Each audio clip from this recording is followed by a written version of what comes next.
RAF has announced they are prepared to launch fresh airstrikes against the Islamic State in Afghanistan following rocket attacks by the terror group. Well, this comes as the last US soldier left Kabul, ending America's evacuation efforts. We're joined now from Westminster by the Foreign Secretary, Dominic Raab. Good morning to you. So it is mission over, but when we look back on this, we can't claim success at all, can we? There have obviously been a lot of words spoken about how the last 20 years have gone, in particular about how this last section of it has gone, and it's been described as the biggest foreign policy disaster since Suez by Tom Tugendhat, the chair of the Foreign Affairs Select Committee.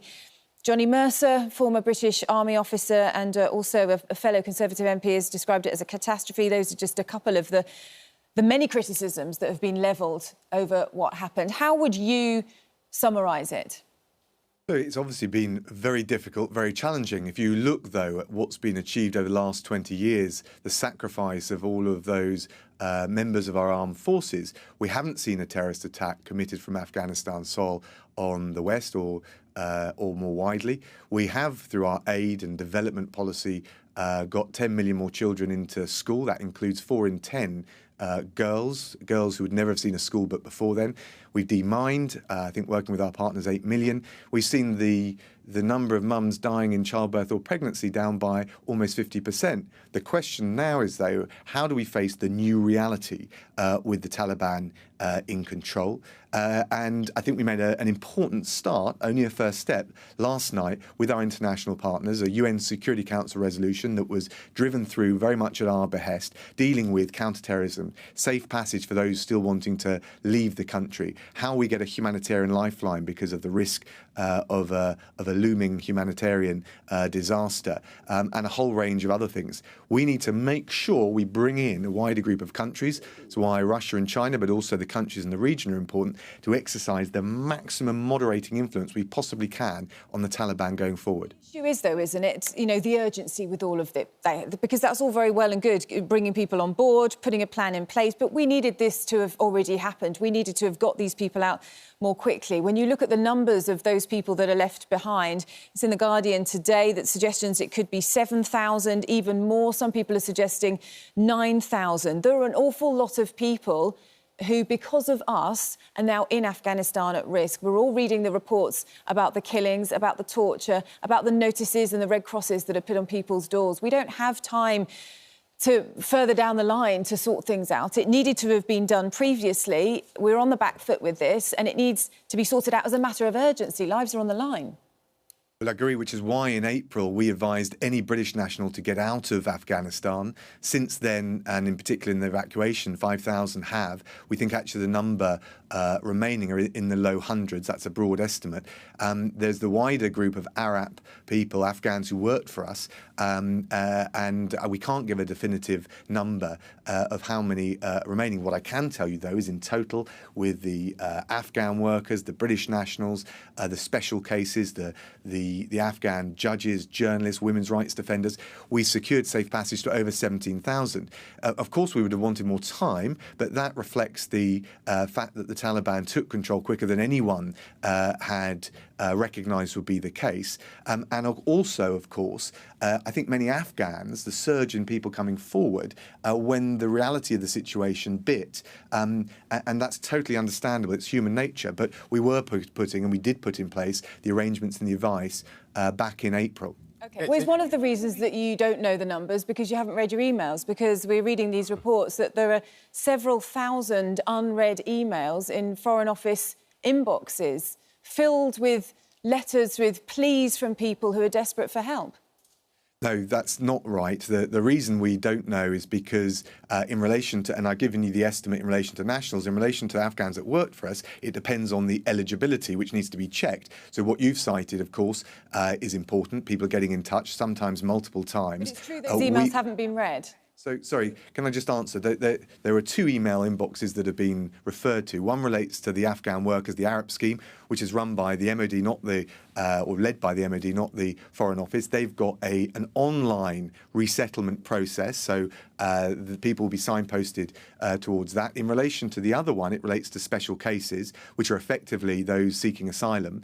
That's a Home Office lead, and of course, when the Home Office resettlement scheme was announced, the queries, the claims coming in surged. There's now a Home Office hotline dealing with that. All of the emails will be answered in days, not weeks, I can tell you that. But just to be clear why, we've been focusing all of our human resources on getting those eligible onto the remaining seats, onto the remaining flights in the days that we had left. And that's why we've achieved in 2 weeks a pretty Herculean accomplishment of getting 15,000 people out. So those emails will be acknowledged. But as I said, there are many other departments involved. What we've focused on, and I think rightly so, is the throughput of getting those eligible to Kabul onto those flights. Dominic Raab, I mean, you're saying those emails will be looked at. And in that sentence, can you not see how that just shows we're playing catch-up? That you talk about needing more time. Let's have a look at the timeline.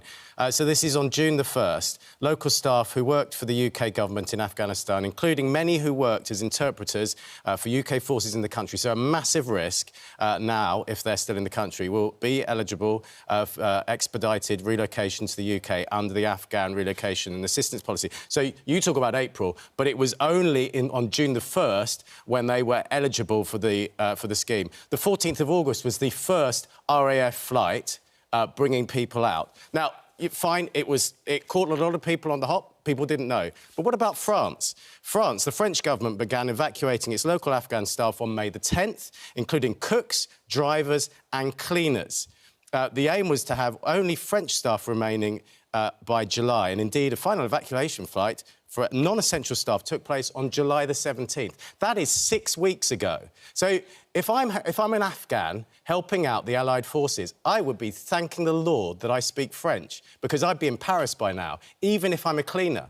Whereas there are interpreters who speak English who are still out there, who helped our forces. Now, you can spin it whichever way you want, but that does not look good. You have abandoned those people.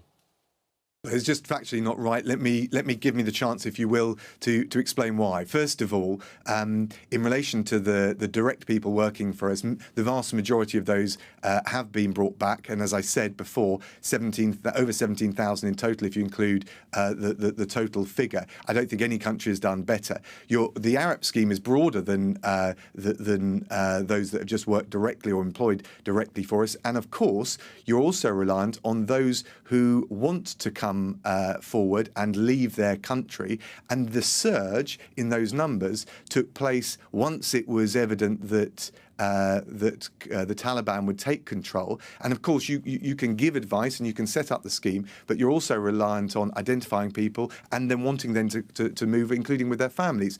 But I would say I don't think any of those. I mean, I think the US is probably the most comparable, but no other country has done better than the UK. And the figures speak for themselves, over 17,000. But we do want to live up to our assurances to those that haven't yet made it out. As I said, in relation to British nationals, direct responsibility, if you like, of the Foreign Office, we're down to the low hundreds. Over 5,000 have been provided safe passage out. We're working now with the third countries to make sure that those that can get to them can be processed and we're eligible flown back to the UK. And the Security Council resolution last night that the UK drove forward with France and with the US was absolutely clear. The international community holding the Taliban to their assurance to allow safe passage, not just to foreign nationals, but also to vulnerable Afghans who have worked for us. Well, the accusation is that the government's been asleep on their watch, because we're hearing here from General Lord Richard Dannett, questioned on why ministers hadn't engaged earlier on the safety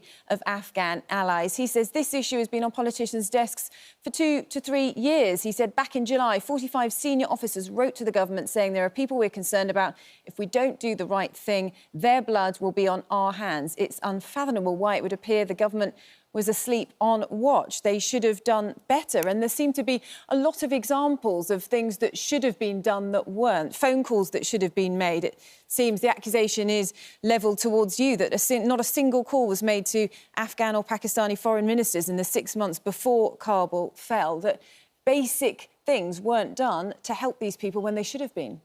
I'm afraid that's not right, and you can see it's not right. The proof is there in the numbers that I described, over 17,000 brought to the UK, both nationals and those that worked for us. I spent a huge amount of time with the previous US administration, both bilaterally with my opposite numbers, also with what's called the Quad, which is the US, the French, the Germans. Did you or didn't, Dominic Raab, did you phone your representative in Pakistan and Afghanistan? Did you phone them for the past 6 months before Kabul fell?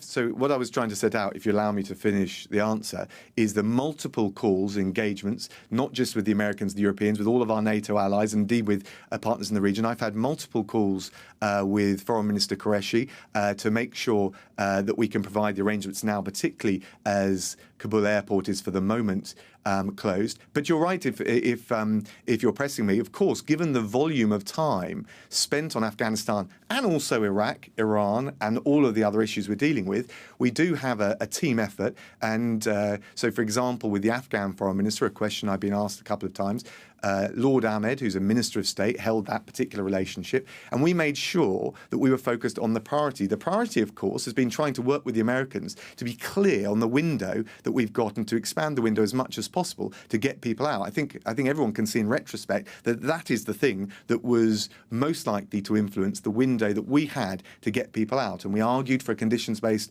rather than a timeline-based approach, both bilaterally and, of course, with our NATO allies. That's a no to that answer. It sounds to me that you're just passing the buck quite a lot and you're not really standing up. I think a lot of people just want a politician who's going to own things and own maybe some mistakes, own that things didn't go as they wanted to. But actually, all I'm hearing is that you're saying, well, we're a bigger department and other people should have done this and that and whatever.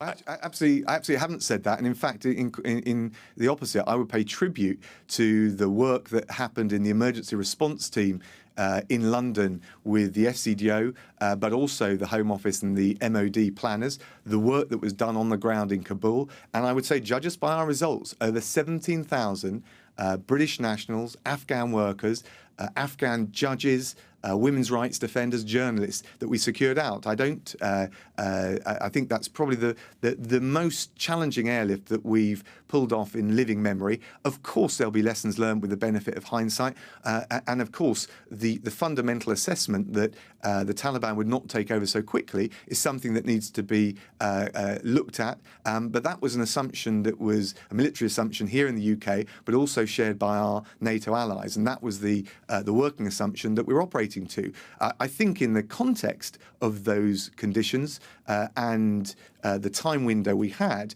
particularly from the 15th of August onwards, getting over 15,000 people out was an incredible achievement. But now we want to make sure that any of those that remained, low hundreds for British nationals, slightly unclear how many of those other Arab-eligible claims there are, we're going to work through the arrangements to get them through to third countries and live up to our responsibility to take them back to the UK. All very well to be asked to be judged by results, which, you know, no one would dispute the fact that getting the numbers out we have so far is a great number. It's a great thing to have achieved. But we will have to wait and see, won't we? How many other people, as I said earlier, there could be in the thousands that desperately need help that may well end up being killed as a consequence of what have happened. And there are no doubt that there were failures along the way. A lot of the blame in the newspapers today and reports does seem to be coming your way personally. There are, you know, reports saying that your job is on the line here. How much personal blame do you accept for the mistakes that were made? Look, anyone that is crawling to newspapers to give anonymous briefings and is themselves passing the buck. I noticed that I've been accused of being asleep on the wheel, but also a micromanager. These things just don't stack up. But I'm not giving any credibility to that. Frankly, the people that go to talk to these newspapers are either peripheral or, as I said, passing the buck. We've been focused on the job at hand, the evacuation. That now shifts to holding the Taliban to their assurances to allow any remaining cases of people that want to get out to do so securely via third countries. I've been in touch, working with my team, with all of the third countries in the region. We're making sure we've got the operational arrangements in place to live up to those undertakings and responsibilities. At the same time, we're facing up to the new reality in Afghanistan, and the UN Security Council resolution we drove forward last night in New York is an important first step in exercising that maximum moderating influence on the Taliban. OK, Dominic Raab, Foreign Secretary, thank you for your time this morning. Thank you.